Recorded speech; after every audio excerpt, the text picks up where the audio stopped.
ఎర్రాప్రగడ రామకృష్ణ గారు అందించిన భ్రమర కీట న్యాయం. భగవంతుణ్ణి చేరుకోవడానికి భక్తి ప్రధాన సాధనమని మనమంతా అనుకుంటాం. అదే కాదు, రాగద్వేషాలు, శత్రుత్వాలు అన్నీ సాధనాలేనని భాగవతం చెబుతోంది. చివరకు భయంతో కూడా సాయుధ్యం సాధ్యమేనంది. శిశుపాలుడి ఆత్మజ్యోతి శ్రీకృష్ణుడిలో లీనమైపోవడం ధర్మరాజుకు ఆశ్చర్యం కలిగించింది. ఆయన నారద మహర్షి దగ్గర విస్మయాన్ని ప్రకటిస్తూ, స్వామి, బుద్ధెరిగిన నాటి నుంచి ఈ శిశుపాలుడు ఆ గోపాలుడి పట్ల కోపంతోనే పెరిగాడు.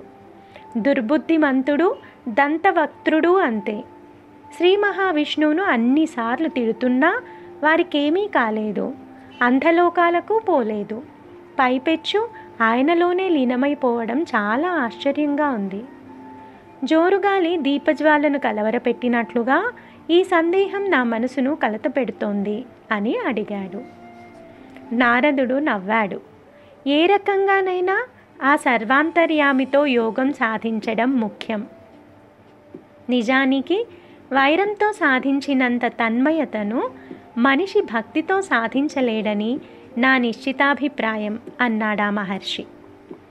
కోరికతో గోపికలు, భయంతో కంసుడు, ద్వేషం కారణంగా శిశుపాలుడు, బాంధవ్యం మూలంగా యాదవులు, స్నేహం పేరు చెప్పి మీరు, భక్తి ద్వారా నా వంటి వారు ఆయనను పొందగలుగుతున్నాం అని వివరించాడు. నవవిధ భక్తి మార్గాలను చెప్పిన నారదుడే ఈ మాటలు చెప్పడం విశేషం.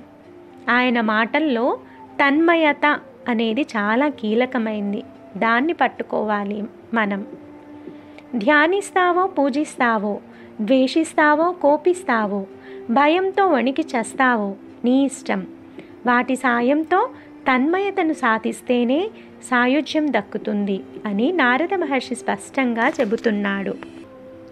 సాధారణ పురుగొకటి తాను తుమ్మెదను కాగలనన్న గాఢమైన భావనతో తుమ్మెద వెంట తిరిగి అది చేసే శబ్దాన్ని అనుకరిస్తూ తుదకు తుమ్మెదగా మారిపోతుందట. ఆ భావతీవ్రతను, నిరంతర ధ్యాసను సూచించేదే భ్రమర కీట న్యాయం. కీటకానికి తుమ్మెదగా రూపొందడమే అంతిమ లక్ష్యం. ఆ క్రమంలో అది ఒకానొక తన్మయ స్థితిని పొందుతుంది. భగవంతుడితో మనిషికి ఆ తరహా స్థితి లభిస్తే సాయుధ్యం తప్పక సిద్ధిస్తుందని నారదముని ఆంతర్యం. భక్తిలో కన్నా ద్వేషంలో తన్మయత తీవ్రంగా ఉంటుంది. ఇది నిత్య జీవితంలో మనందరకు అనుభవమయ్యే విషయమే. ఏ మనిషిపైనో బాగా పగ పెంచుకున్నామంటే ఇక ఆలోచనలన్నీ ఆ మనిషి చుట్టూనే తిరుగాడుతూ ఉంటాయి. చివరకు నిద్రలో సైతం ఆ మనిషి గుర్తుకొస్తూనే ఉంటాడు. అతని చర్యలను, మాటలను, వాటి అంతరార్థాలను పదే పదే తలుచుకుంటూ, వాటి పట్ల మన అభిప్రాయాలను పేర్చుకుంటూ, తిరిగి వాటిని సమీక్షించుకుంటూనే ఉంటున్నామంటే ఏమిటన్నమాట? అది ఒక్క మాటలో చెప్పాలంటే మనం ఆ మనిషైపోతున్నామని అర్థం. అదే భ్రమరకీట న్యాయం అనే మాటకు నిర్వచనం. అదేదో భగవంతుడితో జరిగితే దాని పేరే సాయుధ్యం.